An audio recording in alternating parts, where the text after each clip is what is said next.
Hey everybody, we are live for the Classic FASERIP podcast. This is issue number 7, and those that are on us with us on the YouTube, we'll see that there is myself, there is Matt.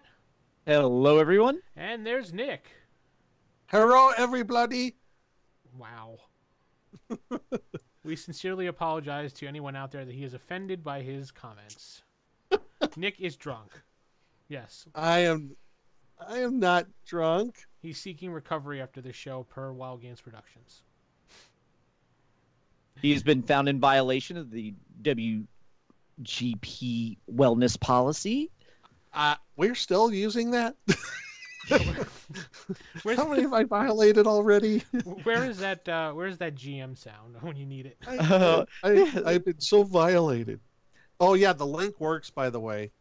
It's just delayed, so it's a little weird, so I had to stop it. Oh, yeah, just make sure that you don't turn the sound on, otherwise you'll hear the reverb. Yes. Okay, see. You'll hit a live stream loop at that point, and yeah, chaos. Isn't that like dividing by zero? Kind of. Okay, turning, muting, there we go. Makes sense now. Okay. Anyway, right. So if you're joining us on YouTube, thank you. If not, then you're listening to this via our audio podcast, and you won't get some of the references, but we will be doing this every 2 weeks on a Wednesday. We'll be going live via YouTube and recording it. Well, I'm actually just going to rip the audio from this, but, it's easier to do it that way. And put it on our audio feed. So, without further ado, we probably should get on with the program because people want to hear what they want to hear. And Yep. They want to hear about Classic FASERIP Marvel, what they came here for. Yay! Yay. They didn't come here for me? No, drunk. No. They did not. He's all sad. Sorry, your milkshake did not bring all the nerds to the yard. Wow. Anyway, this week we're going to talk about gadgets. Gadgets. Building gadgets, and maybe we're going to just do like an example of how you build a gadget. First, let's take a look at our sources for what building gadgetry we can do. Now, if you flip to the Advanced Player's Book in Revised, I believe it's page 65, has a set of rules there how to make gadgets. There's also page 14 of the Judge's Book. That also goes a little bit about more rules on creating gadgets. Matt being attacked by cats, apparently.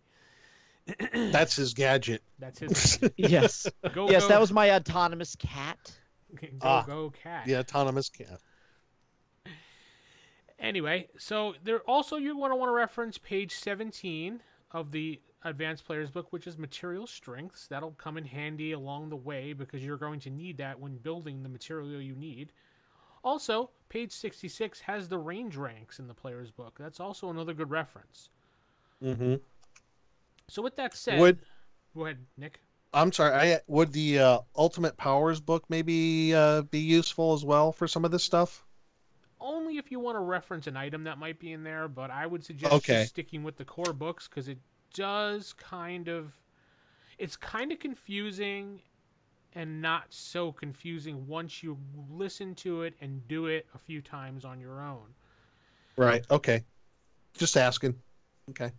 So if you want to build something, you might want to look for something that is similar to the item you're building as a basis because you need the applicable ranks or the applicable stats. Like if you're building a gun, for example, which I'll use the example I made for my campaign. I made the red goo gun, which is shut up, Nick. Which is yeah. Which one of the villains in the game used, and the players found it, so they're going to be using it for their characters. The red goo gun. So what you need for a gun, there's the three key components there of a gun. Range, which is a key component, obviously, and that goes by areas, depending on where you are on the spectrum of the chart. The material of the gun, which is also important, and what damage that gun does. That's the only three things you need about that gun. So if you take a look at weapons on page 42 there, and I think I have my book over here somewhere. In the Player's Book? Yeah, Player's Book, yep. Yep. Let me just flip to that too, because I had it bookmarked and my book Got it. fell out. equipment and weapons. Because And I you'll want a see- flamethrower. You'll see. Sure. Of course you do. So, page 42. Here we go. Page 42 of my old, disgusting book with, wrinkles and creases from the 80s here. Yeah, Yes. mine too. So, Mine looks the same as well. I don't However, think it's- they took good care of these books, right? I mean, it wasn't good Yeah. material. Yeah. Anyway, Okay. so if you look at the book, say we're going to look at a cheap handgun, for example. Sure. You notice how the range and the price are a little bit odd. Like, range is feeble, but the price is 2. That really doesn't make sense. Oh, man, well, maybe that's not that good of an example. There must have been a errata. They might have got them switched around. Yeah, basically what it is the price column and the range column were flipped by accident when they did these books, so... The range is going to be 2, and the price is going to be feeble, so... Yeah, that's an errata, folks. That's all. No big deal. All right, so that's out of the Okay. way. So for this goo gun, we're going to take the applicable ranks. So that's going to be the range, the material, and the damage. Now, let's just say the material strength of this gun is going to be good. I put it in the good reason because, and if we look at material strengths, and I believe that's on page 17. We have to flip back for that one. That one is going to be brick, aluminum, light machinery pieces, asphalt, and high-strength plastics. I figure that should be enough to contain the damage of this gun, which is going to be excellent because it's only like a substance that once shot out of this tube of material good strength to hold it together becomes the deadly toxin. Okay, so it's probably made out of aluminum or something like that. Yeah, some material like that. Correct. It doesn't. I Right. don't really have to reason it exactly, just as long as it falls within that Right. category. Okay. Now, the range I decided was poor, which is only one area. One area. If you look at page 66, yeah, page 66, of course. There it is. And also page 16 in the player's book has the ranges. Yeah, there you go. Perfect. Yep. So it's just one area that this can, and then if you look, one area is really far in the game if you think about it. I don't. Okay. Offhand, isn't one area like one block of squares, Matt? Yeah, it's It's like one a- city block, right? Right. Yeah. Yeah, because if you look at like the ranks, shift 0 is touch. Yeah. So feeble, it actually has some distance to it. It just basically look at any of the maps in your box set. One of those squares is how much range you have. So you actually do have range, a decent Right. range with it. So you got your materials, you got the range. So how do you figure like damage or what makes it special? Well, it's really more story than anything else. I mean, it's excellent damage based on the material that the gun is made of, the damage goo that the gun is made of, and that's something Okay. that they have to figure out. And as a GM, you could say it's an alien substance, or you could just say the material compound of whatever it was put together. Once it hits the air, it accelerates and becomes this excellent damage source that can melt the walls, for example, or Oh, okay. melt the skin of people, or whatever. Okay. Think of And it. that's I was something like thinking when I was building this, I was thinking the Ghostbusters gun from Part 2. Oh yeah. Okay. Yeah, the mood slime guns. Right, except it was Gotcha. it's just smaller and more compact. That's all. Okay. Which I think they did in the video game that recently came out. So when it comes to effects of the weapon, and I guess to a greater extent any gadget you make, it's kind of a agreement between the judge and the player. Well, yeah. I guess. If the player is building it, it has to be an agreement between the judge and the player. If the judge is building it, then it's just an agreement amongst themselves, pretty much. Oh, okay. Yeah. Okay. Or And keeping in like balance, not something over balanced like Excalibur, for example. Okay, so now this is where it starts getting a little more complex. And Okay. I had to do this a couple times in my head to actually figure this out and look at it and go over it and look at it and go over it. So now you take the highest rank out of the 3 of them. That's the applicable rank that you base everything off of. So the damage Okay. was my highest rank of excellent, correct? We're all on the same Okay. page? Right. Okay, excellent. Yes. Then we look at everything else, which is material strength and the range. Okay. Is there anything within one rank of excellent? Good. The good material. Right. Good. Right. So the good rank is within one rank of the excellent applicable rank. That means you add a column shift to the price. Right now, we stand at excellent price because that's the highest rank, the applicable rank. So it would shift up to... Would shift up one excellent to remarkable, right? Right. Right now, we're standing at remarkable. Now, Which... Yeah. Okay. The one problem thing with this is, okay, you could actually make the power of it remarkable, and it would cost the same because you wouldn't get that column shift penalty. Well, no. See, he's already gaming it. No, because if you're making the damage remarkable, that's the applicable rank now because it's the highest rank out of all of them. Don't forget. Right, but however, if you're applying a column shift to excellent, it becomes remarkable. Wait, you're not getting the highest applicable rank out of the three. So let's change it to what you did, Matt. We're doing damage remarkable. Are we changing material strength at all? No. Leave Okay. everything the same. You could just make the power remarkable, and it costs the same as something with excellent. Right. And good. Yeah, you could do it that way too, but I was just trying to show how the column shifts work. So you're ruining my example, son. No. This is what your players will do. If you do this and He's they start got a working point. through it, they'll be that's like, what players why will don't I do. just make the highest remark, make that 2 rank gap? Because you get it for free. And that's and that's what people do. That's how you get around the rules going forward. But I'm just trying to show you, if you want to do a certain thing, this is how it works. Right. Because you're the judge and you can say what goes. Right. Yeah. But we're at remarkable cost right now. Is there anything 2 ranks or lower? Yes, there's obviously the poor, but we ignore that since it's 2 ranks below the highest applicable rank. And then you could do what Matt said and kind of sneak it up to whatever level you want and just make everything 2 ranks below underneath. So if you know it's going to be remarkable, F it. Just make your damage remarkable and make everything else good. And then you'd basically be remarkable. Then you'd have to roll on the resources column table to see if you get it. Now, to do that is also a complex issue in itself, but... So your resources will say is what? Excellent. We'll just do a rank lower just for the heck of it. Is excellent resources. That sounds good. But you have remarkable resources to do this. So you would need to roll and hit a yellow on your excellent just to get that to be able to have the money to pay for what you need to do. Also, so when you make this, there's still no guarantee that you're going to have it because of the price. Right. You're just gathering the stuff together. Like you're putting out a blueprint. You're like, oh, I need this, I need that, I need that. So basically, you're saying I need to get the money so I can get this, and that. Unless you steal it, but.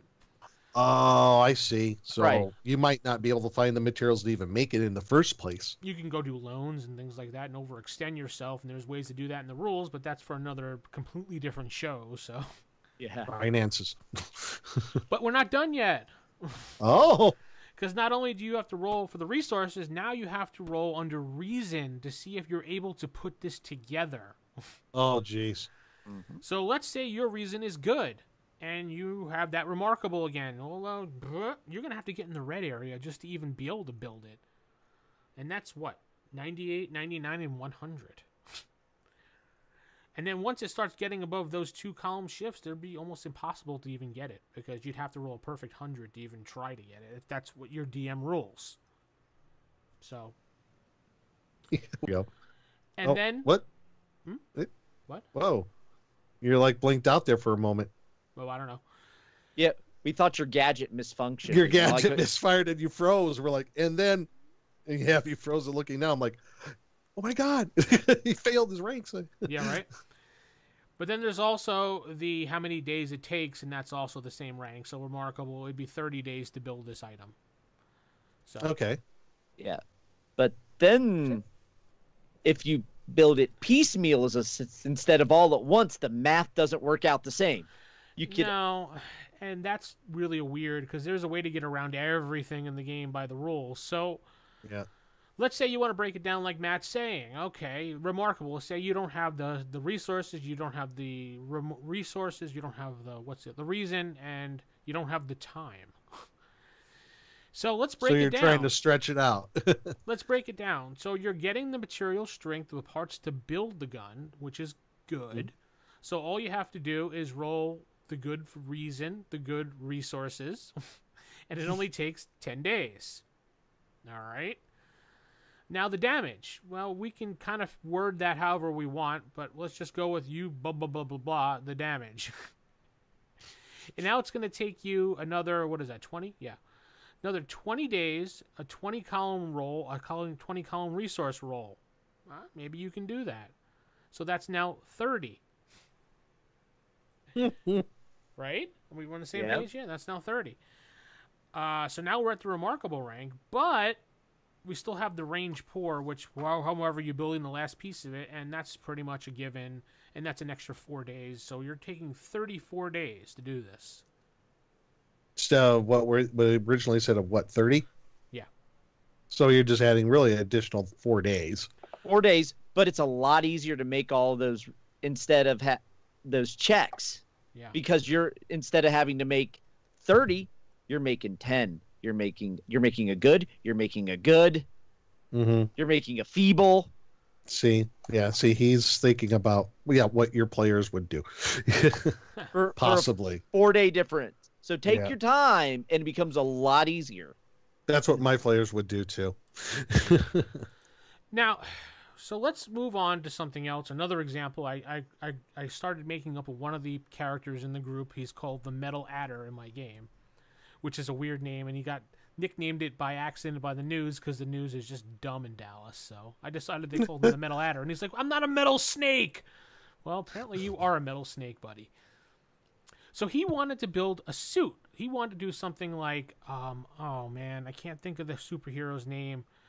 The one that has the metal suit and he has the whips that he can extract out of his arm. Backlash, yes. Thank you. He wanted to do something like Backlash. So while we were doing that, I decided to design him another suit because I couldn't figure out quite how to do it at the time. And he actually liked this a lot better in the end. So he wanted a harness suit because if you try to build Iron Man's suit, you might as well good luck. Yeah, good luck, because I figured it out, and I was talking to Matt about this last week. You'd need, like, Shift Z to even get the resources to build this thing. Because that's how get it out of calculates town, out. really. Yeah. Whoa. Hence why Tony Stark built it piecemeal, and he started with the original tin armor and upgraded it as opposed to building it all at once. As when he was a POW in Vietnam. So, this harness suit, we decided that he was going to bump up his strength and his endurance. So he's going to bump up his strength by 1 column shift with a maximum of remarkable 30. He's going to bump up his endurance 1 column shift with a maximum of 30, which also means that anybody can wear this suit, but the suit is designed for him specifically. So, like, if Thor threw this suit on, he'd be like, this does nothing for me. And he'd just, break it piece by piece off of him. Because, Thor's unearthly, I think, or monstrous, or somewhere around there? Yeah, monstrous. So, if you're... Godly. Yeah. If your strength is over the maximum, these suits will do nothing for you whatsoever. Right. For powers, now this is where the material strength will come into it, the armor type will come into it, and the ability that you want. Okay, so the material strength is going to be typical. I wanted to give him enough so that he could take a punch, he could take a bullet shot from the police or something. Just the material was strong enough to withstand the impact of various things. Not the defense whatsoever, just the impact of the blow. Typical. We looked it up in the book. Okay, that works. Material strengths. Okay, typical's good. I mean, a car can go flying into you with that, and you'll still be fine as far as your material. You're sort of like Kick-Ass in a way. He could take those blows. Kind of, right? Yes, kind of. Now, for armor, we went with typical because we kind of ran out of money. So, at this point, typical is good enough. I mean, it deflects the... Ran out of funds. It deflects the common bullets. It deflects most things somewhat. enough Right. that it protects him, that he can, bounce off some damage, but still take some damage, and then, get out of there if he needs to. Finally, he did the Thunderpunch, is his power. So when there's this metallic thing that goes across his arm, up into his shoulder, into a little battery pack on his back. So when he punches someone, it explodes with this force of might, and you hear like a thunder crack through the air. He decided that was going to be excellent 20. So we'll go back to the formula, applicable rank. So the top applicable rank is remarkable. Okay. Is there anything, I forgot to add this the last time, but now I'm going to add it this time. Is there anything equal to that rank? Yes, another remarkable. That's 2 column shifts up. That goes up to amazing. Yep. Right? Yep, right then and there. It's equal to, so remarkable. So he's got a column shift from remarkable to, what is it, amazing? The 2 column shift up is to amazing. Right. Yeah. To amazing. Is there anything within one rank of that top rank? Yeah, there's an excellent 20, so that's now up to monstrous. Anything within 2 ranks is the typicals, we ignore it. So we got that monstrous there. We're like, and his resources are sitting way down there at excellent right now. But he has a good reason of incredible. I did that. A good reason so that might of incredible. help compensate that. Right. So he looked at we looked at this a couple times, and he was just like, I'm not going to be able to do this. So what we did was we did like Matt and I discussed. We piecemealed it. So he did it piece by piece over time. So he got the materials together. He built it. He fortified the armor. He got the power source, attached it. So now we're up to the 2 6s typicals. Now we're up to the excellent. After he put that together, then he put the computer chips in to enhance his strength and endurance. Those are those 2 rolls. So basically, he never paid anything over remarkable, or rolled anything above remarkable for that entire suit that he made up, or harness, I should say. And remarkable's like pretty much right in the middle of the whole chart. Yeah. So that's a good way to go. Well, that's the reason why we picked remarkable, because it was easy enough to do. Mm-hmm. So those are the examples that I have for building. I know there's a whole Wazamadoo in the Doctor Doom box set, I believe, for gadget building, but I think it's somewhat similar, but I didn't have a grasp of that one, so I kind of went with what I understood right away for what my game is and what for this podcast, because not everyone's going to have the Doctor Doom box set. Yeah, you can go download it, but right. Every time download it now. Yeah, go download it now. No. Every time I reference that box set, most people are like, no, just use the advanced rules set. So I figured I'd focus the podcast with you guys on the advanced rules set. What do you guys think? Right, that makes sense. Yeah. That makes sense to me on how it works. You just got to make sure when you get to creating whatever gadget you're going to make, just track carefully where the column shifts are going to happen. Because you could easily lose track of stuff like that, I think, because there's a lot of shifting around of, you got your materials and resources, and they could shift up one, they could maybe shift down. So I think it seems like that's key, is keeping track of that. Also something to watch out for, the way it's set up. Say you wanted a device that had the equivalent of multiple powers. Maybe you wanted a gun that shot fire and ice. But what you do is you have one rank like 30 in it, the other down at good. So you have like one power's remarkable and everything else is good. The way that's set up, you could lump like 20 different things and it doesn't count against you. You could, theoretically. So this is where using reason, and just because you can, because theoretically you could throw every power in the Ultimate Powers book in it at a typical if only one of them was an excellent. Well, I think that's where, as a judge, you got to step in and put a limit to things. Exactly. So you can't just go rules as written, because the rules as written make sense if you apply reason to them, not if you just, hey, I can throw as much as I want. No, it doesn't work like that. like you said, you had those powers in the Ultimate Powers book. You want to put them in like a gadget or something. There still is there's still the chance that it's not going to work. You know, you're might be able to make it or so. But again, that's where as a judge you got to put limits to certain things where it gets out of control. So. Right, and that's really what a lot of this game is. It's just the players and the judge working together to play. Because if you go with the rules as written, you can kind of abuse some of the stuff. I mean, if you've read Ultimate Powers, yeah, you can. So, I got a question when it comes to like gadgets or like special equipment. So, like, if you wanted to incorporate some powers out of the regular rule book or whatever, how would you go about that as far as like determining how powerful that is, if you can even do it? You know what I mean? So if you're going to make a gadget, like if you want to have a gadget that allows telekinesis, okay, how would that work as far as making that power in there? Is it just like anything else as far as making a gadget like that, like your goop gun? It's basically whatever you and the GM or the judge agree with. I mean, okay, that's what I was wondering. Right. This book I would see it as very just big subbing out guidelines. That's all. Right. Yeah. Yeah, I would see it as just instead of damage, you have that power rank of whatever ability you're trying to mimic. And so, therefore, if you want telekinesis at an excellent, you get it at an excellent. And it costs you 20. The same as if you made a weapon that shoots someone for 20. Okay. That makes sense. Maybe look at Magneto's helmet, for example, for that.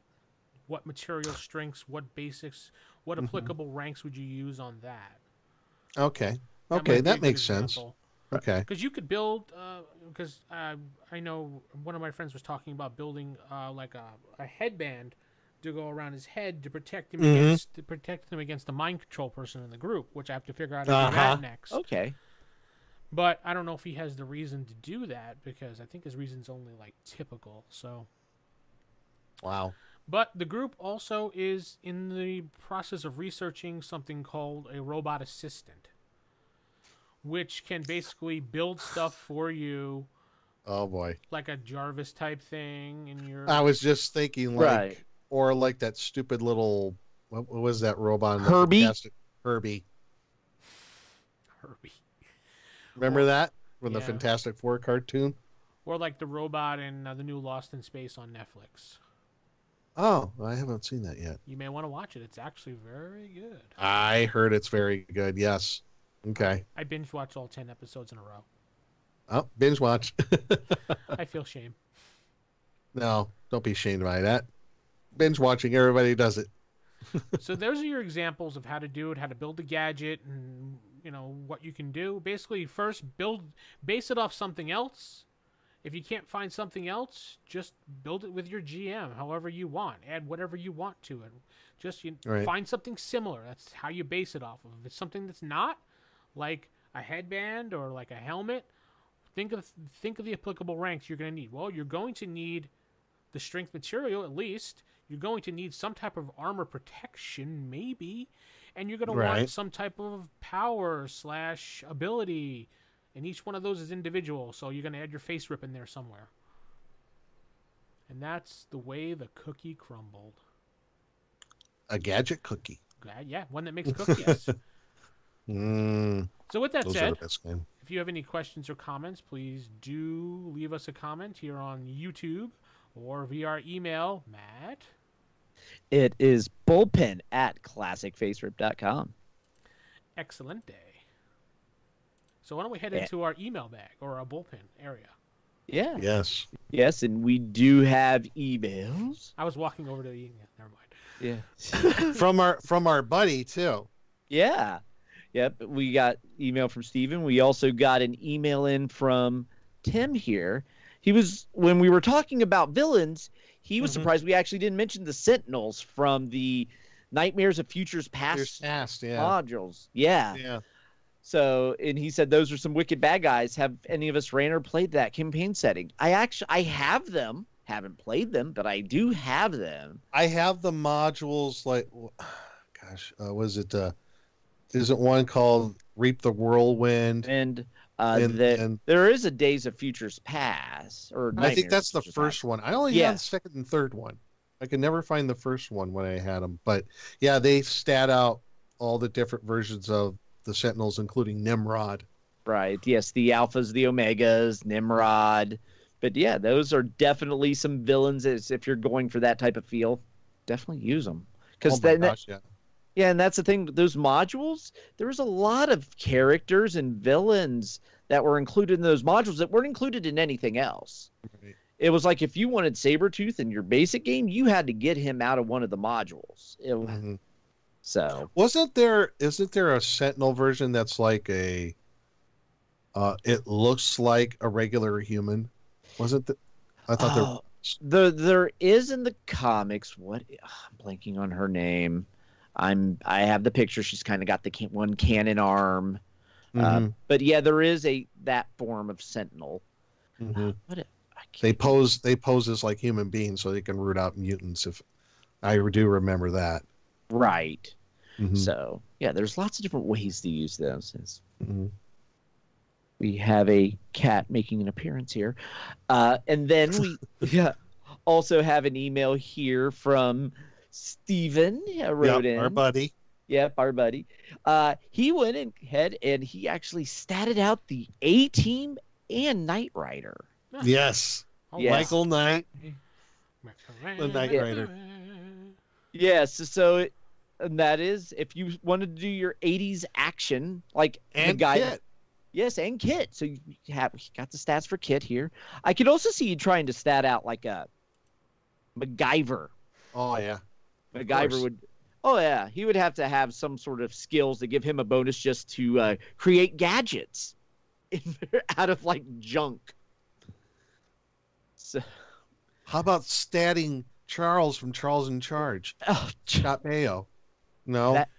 That is actually very weird because yesterday me and my wife were actually having a conversation about the theme song to Charles in Charge. Did you see another thing that's coming back from the 80s that would be good to stat out? No. Cobra Kai. Oh, yes. Stat out the Karate Kid. Karate Kid. Yeah. That show's going to be amazing. Yeah, you could use this system for your kung fu action flick. Yep. I could see that. Yep. Thrown a little iron fist, and you could actually have some fun with that.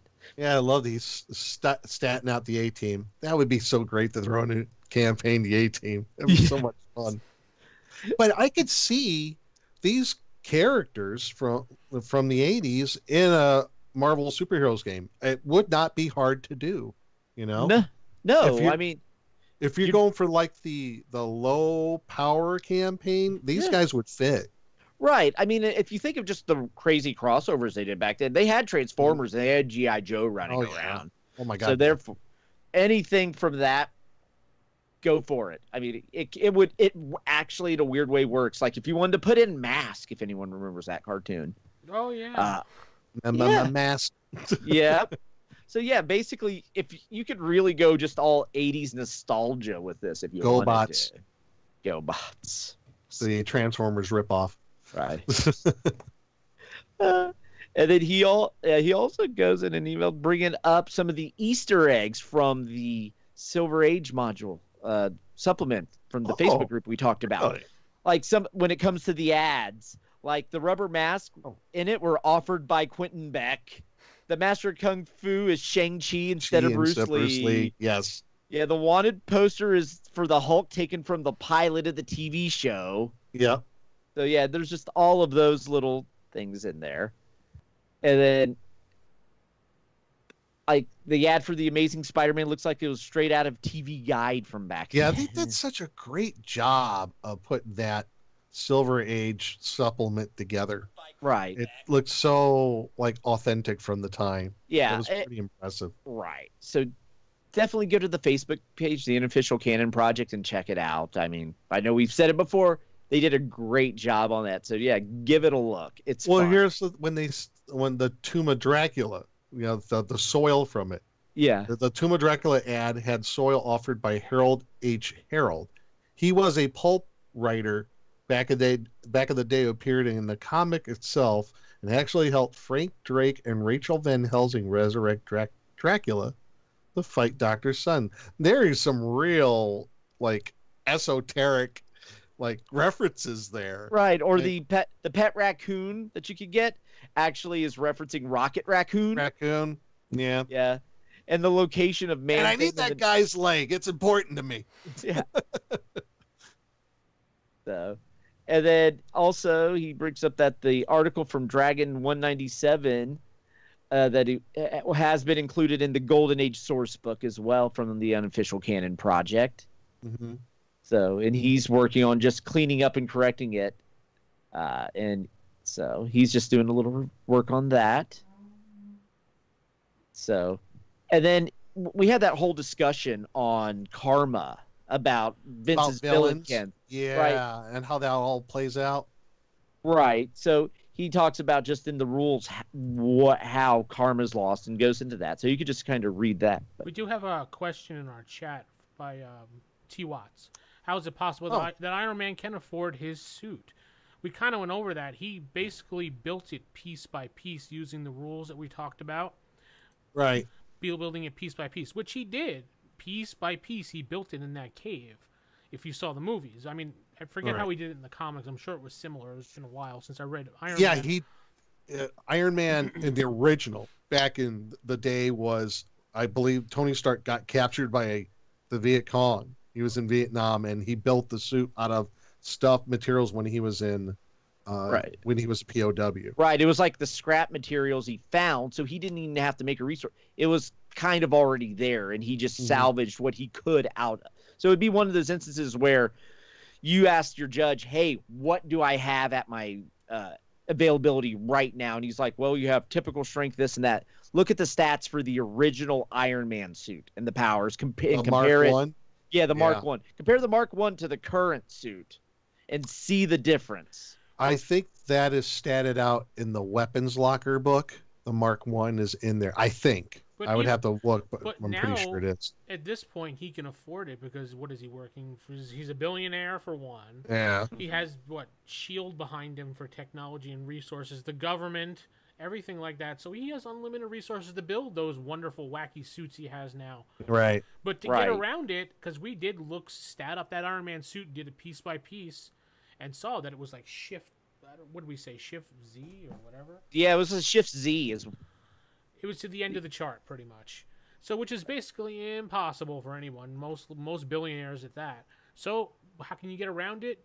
Build it piece by piece. That way you only have to roll on that certain column, piece by piece by piece. Right. Yeah, because when he goes to construct a suit, he probably doesn't build it all in one sitting. He works on a suit for a little bit, goes fight some Skrull or whatever, comes back, works on the next part, goes out to dinner with Pepper Potts. Yeah.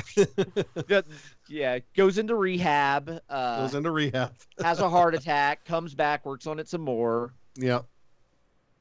So that's how he builds his suits. He doesn't do it all in one sitting. And actually, that's probably how Doom built his suit. No one just sat down and built their super weapon. No, Doom sits and talks to himself in third person, of course. No, if you see any cartoon from the 80s, the 90s, even maybe some current ones, G.I. Joe, for example, Cobra, they never built it right out. Piece by piece, they stole it and built it, correct? I mean, right. They didn't build Serpentor all at once. No, they had to go and collect all the DNAs. Did Destro build everything all at once? No, but he put a self-destruct button on every one of them.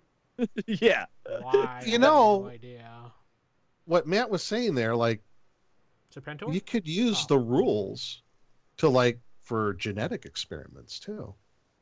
If you're think about it, making your gadget is some sort of creature. Yes. Oh, well, I would say if you could do that, like if you wanted to build your Autonomon, just stat it out, but instead of having just you'd have your material strength, but then you would also have your face rip thrown in there, in addition to So yeah, you could even do that. Yeah, you could. So if you wanted to build your Doom bots, that's how you do it, and have them have some sort of sentience to them. Or how you make your monster of a test tube. Yeah. That's how you would do it, maybe. Right. Yeah. So if you wanted to be Mr. Sinister and conduct your experiments. Of course. Yes. And that's how it's done. Yeah. Right. It's amazing when you really go to the rules. The rules, when you first read them, you're like, these are a little wonky, but they really do cover everything. They do. They're very open-ended to the point that it looks complex, but it's really not. Like you said, break it down piece by piece, go over it, reference back and forth. Once you do it once, twice, 3 times, it's easy. And I think also a key for that is if you have a judge who's careful enough to not let things get out of control as far as how things are created for characters and gadgets and what have you. You keep it within reason. So, so you don't have things that are, they're not going to be cakewalks for your superheroes. Right. You don't necessarily want to build the Swiss Army knife power suit that has like 30,000 powers all at feeble. Mm-hmm. So, well, Antonio here says genetic engineering as a gadget. Awesome. Yeah. Why not? That would actually be something for like a villain. They like kidnap people, put them through their little thing to see if they give them powers. Mm-hmm. So and they do it at like Nanobots. Yeah. You got your nano. Right. There's or they could give the Iron Man run for his money. You make a character a villain who uses nanobots, like Big Hero 6 nanobots. No, I'm thinking like the little nanobots. Like I don't know. They're nanobots, nanites. Okay. Yeah.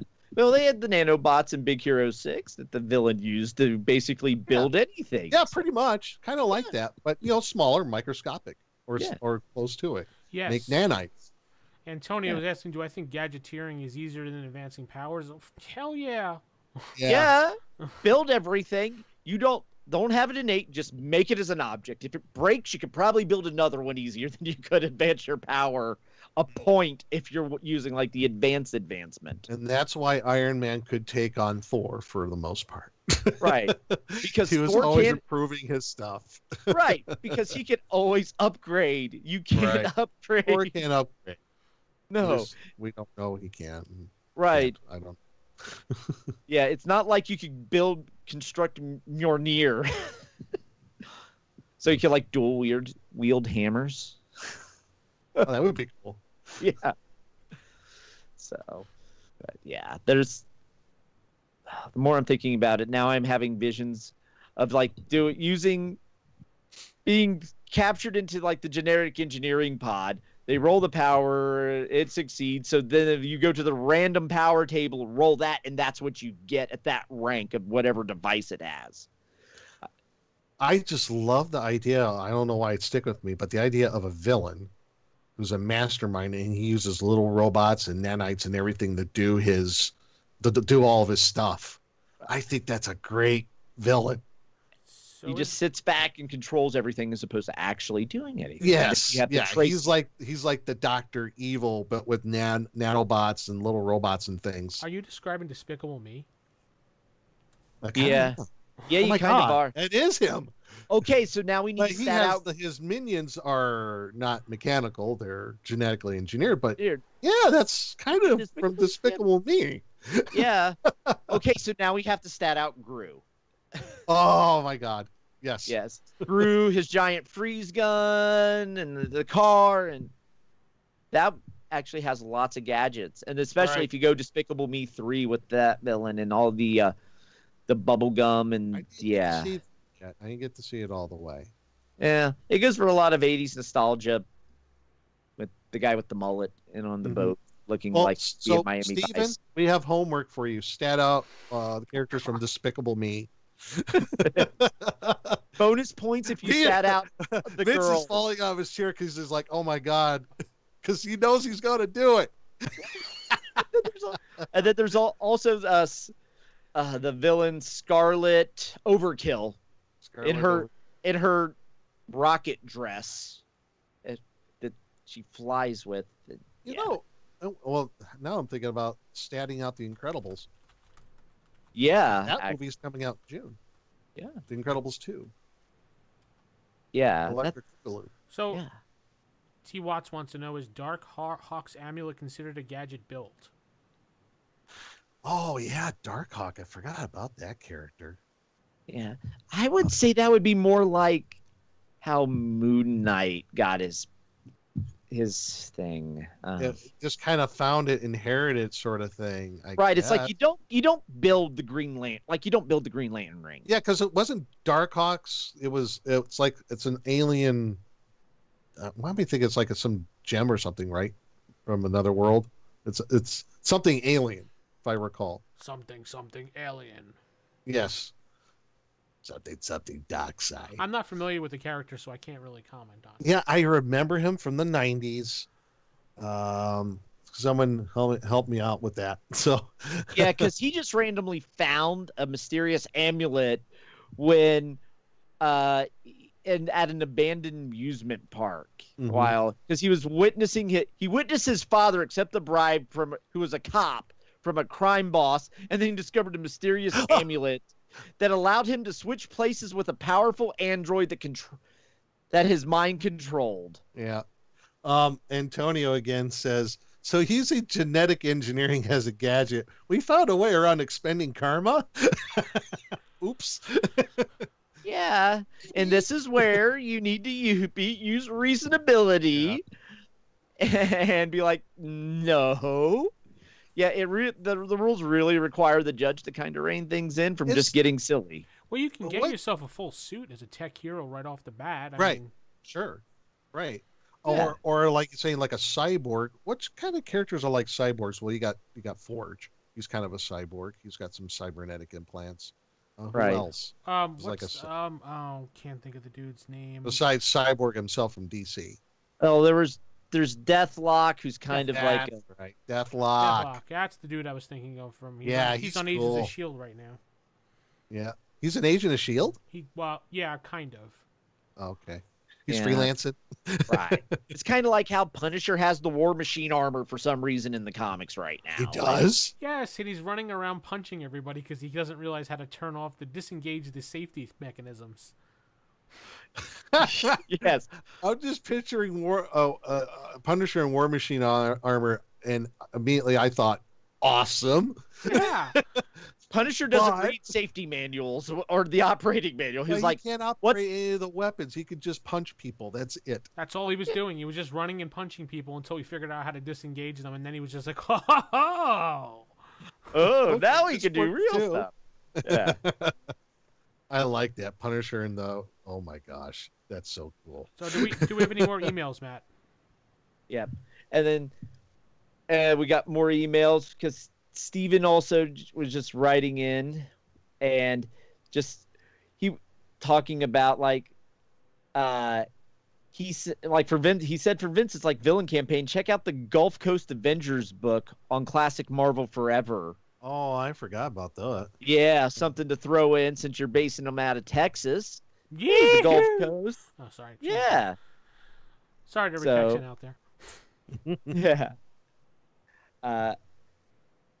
Then it was like he just goes into more of like the backstory because his campaign, if you go into it, it's got a lot to it. Like there's a whole mirror universe backstory for one of his characters that had the mirror universe counterpart led the Lords of Chaos biker gang. And then he was talking about, he also says he binge watched like the Marvel Universe connections with like Agent Carter, Agent of S.H.I.E.L.D., the Netflix show. So you could look at that and link it to some other shows as well, like how like in NBC they had Chicago Fire, Chicago Med, Chicago PD, they're all tied together, and you have your Law and Orders. Well, so that all ties into St. Elsewhere back in the 80s. And Hill Street Blues. And what was it? That whole universe is in the kid's mind. No, it's just a kid's mind thing. Yeah. So it's like when you look into the shared universes, you can kind of pick like which universe you're going with, because the Netflix universe is a little different than the Marvel universe, the movie universe, and then you got. Hey, then at that point, you have which freaking universe are you going in from the comics? Do you want the one from the 80s? Do you want the current reboot? Do you want something else? So, yeah, and then everything on CW is linked. All those DC things. They have the shared universe thing going on. Except for Black Lightning. Yes, except for Black Lightning, which is... And then the DC movie universe is in its own thing, which can stay in its own thing because... because it's a mess. Yeah, the DC movie universe reminds me of, hey, this is the 90s version because it's all dark and mysterious. Well, which is funny because I really enjoyed the Wonder Woman movie. That was good, and Justice League was good. Come on, Justice League was good. It wasn't great, right? It's just if you compare the DC universe to the Marvel universe. The movie universes, DC's so much darker and brooding, which in reality the comics I think of Marvel are more. It's good. It's good ranked. I was pointing at a good rank on the chart. Sort of like the Batman versus Superman is typical, but when you watch the director's cut, it's actually excellent. If you've seen that, actually, the director's cut of that is pretty damn good. I'm looking forward to the Batman. So the Batman without Ben Affleck. So yeah, it looks like it might be Jake Gyllenhaal, but who knows? Yeah. So Daredevil's no longer Batman,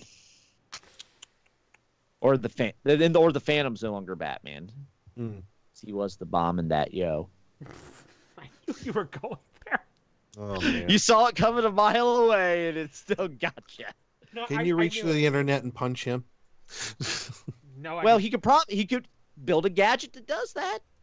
I'm not sure what the rank of it would be, but he could build it. No, better be amazing. That's all I can say. I could just do that and clear him out of the feed. No, I'm just kidding. He's back. Yeah. Okay. Oh, so you're deleting me, Woken Matt? Delete. Deletion. So silly. Yes. Then he also wrote in that if you go into the Ultimate Powers book, it does not have the entirety of the original campaign book's power groups. The unique weapons offered in the Ultimate Addendum articles and the Alter Ego and the Advanced set and the Ultimate Powers.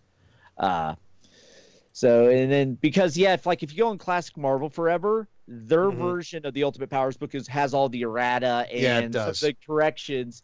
So it's almost a preferred version of it compared to... That's why I have that one downloaded. Right. And then he actually gives an addendum for if you want to include all of the unique weapons or the intelligent weapon, sidekicks, alter ego, and incorporate that into your Ultimate Powers book.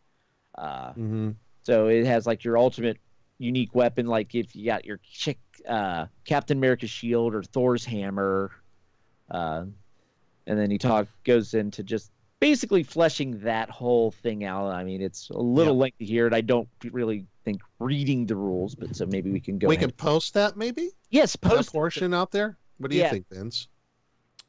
No. Okay, moving on. I don't see why not. I mean, okay. Right.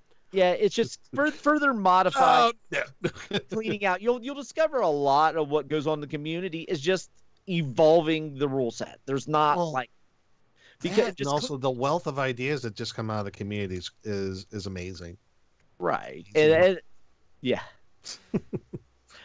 and what you'll discover is just keeping track of all of that. It becomes almost a little overwhelming, so you kind of have to pick and choose what you're going to use. So I mean, there's just so much out there, so much can be done, but if you try to do it all, you're doing too much. So I think is that pretty much everything on that pretty much will cover it for our emails today.